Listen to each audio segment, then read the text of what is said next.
I welcome you to learn English. நீங்கள் இன்னொருத்தர் சொல்கிறீங்க, அதாவது அவர் போன வாரம் வந்தார், நாளைக்கு அவர் மறுபடியும் இங்கே வர்றாரு அப்படின்னு சொல்லணும். இப்போ போன வாரம் வந்தார் அப்படின்றது நடந்து முடிந்த செயல், அப்போ past tense, simple past tense.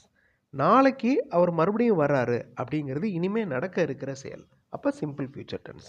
இந்த மாதிரி ஒவ்வொரு நிகழ்வுக்கும் ஒவ்வொரு ஆக்ஷனுக்கும் எந்த டென்ஸ் கரெக்டாக மேட்ச் ஆகும் அப்படிங்கிறத பார்த்து சொன்னால் தான் நம்ம சொல்ல வர்றது கரெக்டாக கம்யூனிகேட் ஆகும்.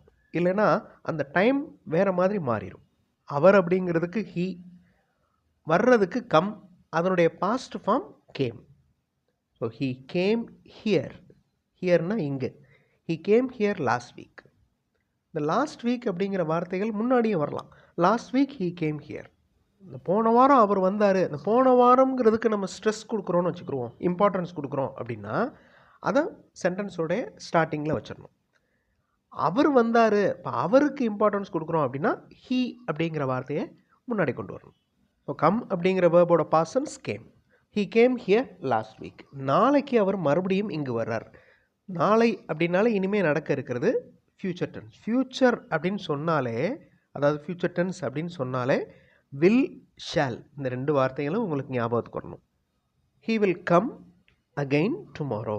நாளைக்கு அவர் மறுபடியும் இங்கே வர்றார். He will come again tomorrow. இதே மாதிரி இன்னொரு சிச்சுவேஷன் பாருங்கள். அவர் போன வாரம் இங்கே வந்து இதை பற்றி டிஸ்கஸ் பண்ணார், மறுபடியும் அவர் இங்கே வந்து இதை பற்றி டிஸ்கஸ் பண்ணுவார். அதே மாதிரி தான். இப்போ வீடியோ பாஸ் பண்ணிவிட்டு நீங்கள் இந்த சென்டென்ஸை ஃப்ரேம் பண்ணுறதுக்கு ட்ரை பண்ணி பாருங்கள். கண்டிப்பாக உங்களால் முடியும். இப்போ டிஸ்கஸ் அப்படின்னா என்ன அர்த்தம்? ஆலோசிக்கிறது. இதை வச்சு நீங்கள் இந்த சென்டென்ஸை ஃப்ரேம் பண்ணுங்கள். வீடியோ பாஸ் பண்ணிக்கோங்க. He came last week and discussed this. அவர் போன வாரம் வந்தார் மற்றும் discussed this, ஆலோசித்தார். டிஸ்கஸ் அப்படிங்கிற வேர்போட பாஸ்ட் டென்ஸ் discussed. நாளைக்கு அவர் மறுபடியும் இங்கு வந்து இதை பற்றி மீண்டும் ஆலோசிப்பார். லாங் சென்டென்ஸ் மாதிரி தெரியும், ஆனால் ரொம்ப easy. He will come again tomorrow and discuss this again. அவ்வளோதான். Okay, he will come again tomorrow. இந்த tomorrow அப்படிங்கிற வார்த்தை முன்னாடி வரலாம். tomorrow he will come again and discuss this again. அடிக்கடி நடக்கிற ஒரு சுச்சுவேஷன். நீங்கள் சாப்பிட்டுட்ருக்கீங்க, அப்போ உங்களுக்கு ஒரு ஃபோன் கால் வருது. அப்போ நீங்கள் சாப்பிட்டுட்ருக்கேன், நான் கொஞ்சம் நேரம் கழித்து கூப்பிட்றேன் அப்படின்னு சொல்லணும். வீடியோ பாஸ் பண்ணிவிட்டு இந்த சென்டென்ஸை ஃப்ரேம் பண்ணுறதுக்கு ட்ரை பண்ணி பாருங்கள். அதாவது, நான் சாப்பிட்டு கொண்டிருக்கிறேன். இது என்ன டென்ஸ்? இது எந்த டென்ஸில் வரும்? ஒரு செயல் நடந்துக்கிட்டு இருக்கு. நான் சில நிமிடங்கள் கழித்து கூப்பிடுகிறேன். இது எந்த டென்ஸில் வரும்? வீடியோ பாஸ் பண்ணிவிட்டு யோசிங்க. இப்போ நான் டென்ஸுடைய நேம் சொல்லிடுறேன். Present continuous tense. இந்த ப்ரெசன்ட் கண்டினியூஸ் டென்ஸ் எப்போ யூஸ் பண்ணுறோம் அப்படின்னா, ப்ரெசன்ட்னா என்னது? இப்போ. ஓகே, நடந்துக்கிட்டு இருக்கு அப்படின்னு அர்த்தம். கரண்ட் அப்படின்னு அர்த்தம் ப்ரெசன்ட். கண்டினியூஸ் அப்படின்னா, கண்டினியூ அப்படின்னா என்ன அர்த்தம்? நடந்து கொண்டிருக்கிற அந்த செயல் நடந்துக்கிட்டு இருக்குன்னு அர்த்தம். ஸோ ப்ரெசன்ட் கண்டினியூஸ் டென்ஸ், நிகழ்காலத்தில் ஒரு செயல் நடந்துக்கிட்டு இருக்கிறப்ப அந்த செயலை சொல்கிறப்ப ப்ரெசன்ட் கண்டினியூஸ் டென்ஸ் யூஸ் பண்ணணும். நான் சிறிது நேரம் கழித்து கூப்பிடுகிறேன், சில நிமிடங்கள் கழித்து கூப்பிடுகிறேன், சிம்பிள் ஃபியூச்சர் டென்ஸ். இப்போ அந்த சென்டென்ஸை பார்க்கலாம். ஐ ஆம் ஈட்டிங். நான் சாப்பிட்டு கொண்டிருக்கிறேன். ஐ ஆம் ஈட்டிங். இந்த ஆம் ஏன் வருது? ஐ வர்றதுனால வருது. எதனால அந்த இடத்துல ஆம் யூஸ் பண்ணுறோம்? இது ப்ரெசன்ட் அப்படிங்கிறதுனால யூஸ் பண்ணுறோம். வேர்போட ஐஎன்ஜி சேர்க்குறோம். கண்டினியூஸ் அப்படிங்கிறத குறிக்கிறதுக்கு வேர்போட ஐஎன்ஜி சேர்க்குறோம். ஐ ஆம் ஈட்டிங் அப்படின்னா நான் சாப்பிட்டுக்கிட்டு இருக்கேன். I will call you. நான் கூப்பிடுவேன், simple future tense. I will call you in a few minutes. இன்னும் சில நிமிடங்களில் நான் கூப்பிடுகிறேன். I am eating now. I will call you later. நான் பிறகு கூப்பிடுகிறேன், நான் அப்புறம் கூப்பிட்றேன் அப்படின்னு சொல்கிறோம்ல. லேட்டர் அந்த ஸ்பெல்லிங் பார்த்துக்கோங்க. LATTER அப்படின்னா செகண்ட் அப்படின்னு அர்த்தம், இரண்டாவது அப்படின்னு அர்த்தம்.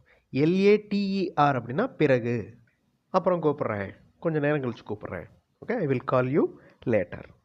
இப்போ நான் சாப்பிட்டு கொண்டிருக்கிறேன் அப்படின்னு தானே சொன்னோம். இப்போ அவர் இப்போது சாப்பிட்டு கொண்டிருக்கிறார், சிறிது நேரம் கழித்து அவர் கூப்பிடுவார்.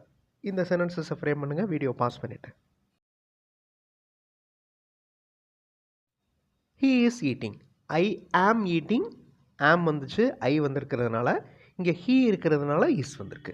இப்போ அவர்கள் அப்படின்னா they are eating. he is eating, he will call you later.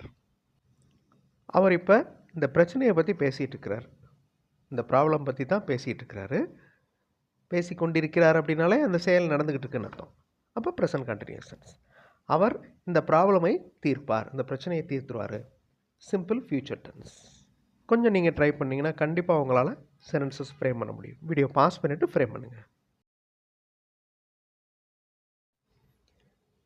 He is speaking. அவர் பேசிக்கொண்டிருக்கிறார். He is speaking only about this problem. இந்த ப்ராப்ளம் பற்றி தான் பேசிகிட்டு இருக்கிறார், வேறு எதை பற்றியும் பேசலை. He is speaking only about this problem. He will solve this problem. அவர் இந்த ப்ராப்ளமை தீர்த்துருவார். He will solve this problem. He is speaking only about this problem. He will solve this problem. கூட்டம் அதிகமாக இருக்குது, நான் இன்னொரு நாள் வந்து பணம் கட்டுறேன். Simple present tense. கூட்டம் அதிகமாக இருக்கிறது. அதாவது இப்போ நம்ம ஒரு கியூவை பார்க்குறோம், அந்த கியூவில் நிறைய பேர் இருக்காங்க, ரொம்ப கூட்டமாக இருக்குது. அப்போ அது நிகழ்காலத்தில் இருக்குது. அப்போ சிம்பிள் ப்ரெசன்ட் டென்ஸ். இன்னொரு நாள் வந்து கட்டுறேன், இது simple future tense. Video pause பண்ணிவிட்டு ட்ரை பண்ணுங்கள். கூட்டமாக இருக்கிறது, இட் இஸ் க்ரௌடட். இந்த க்ரௌட் அப்படின்னா கூட்டம். இங்கே அட்ஜெக்டிவாக நம்ம யூஸ் பண்ணியிருக்கிறோம். It is crowded. It is opened use பண்ணுறோம்ல, இந்த இடத்துல ஓப்பன் அப்படின்னா வேர்ப் இல்லை, ஓப்பன்டு அப்படிங்கிறது அட்ஜெக்டிவ். அது மாதிரி இட் இஸ் க்ரௌடட், இது கூட்டமாக இருக்கிறது.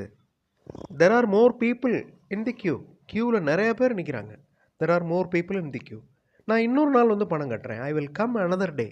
இன்னொரு நாள் நான் வர்றேன் அண்ட் டெபாசிட் த அமௌண்ட்.